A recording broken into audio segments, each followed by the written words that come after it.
Throw it up. Start twerking like Miley. Oh yeah, twerking like Miley. Hello guys, welcome back to my channel info of budgets. दोस्तों, आज के इस video में हम unboxing करने जा रहे हैं एक माउस की, जो दोस्तों है प्रोडोट। जो प्रोडोट का माउस है ये प्रोडोट 253S।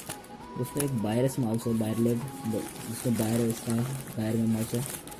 दोस्तों मैं इसको निकालता हूँ। तो दोस्तों ये हमारा माउस है, और उसको काफ़ी अच्छा माउस लगता है, एकदम प्रीमियम इसकी डिज़ाइन है। डिज़ाइन से दोस्तों काफ़ी अच्छा माउस है। तो दोस्तों इसकी कीमत सिर्फ 160 रुपये है। अगर दोस्तों आपको ये माउस लेना है तो मैंने लिंक इसमें दे दिया है। दोस्तों मैं आपको दिखाता हूँ कनेक्ट करके। इस तरह से आपको OTG से ज़रूरत पड़ेगी आपको, अगर फ़ोन में आप लगाते हैं तो। जैसे मैं फ़ोन में लगाता हूँ, आपको दिखाता हूँ।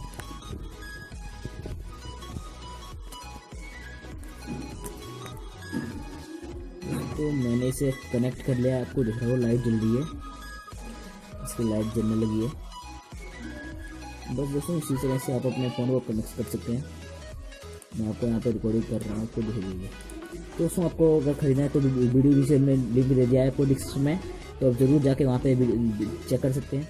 अगर दोस्तों आपको ये वीडियो अच्छा लगा तो वीडियो लाइक कीजिए, शेयर कीजिए, और दोस्तों चैनल को सब्सक्राइब करना ना भूलिए, ताकि आपके लिए मैं नई वीडियो लाता रहूँ। तो मिलते हैं नई वीडियो में, तब तक के लिए बाय बाय।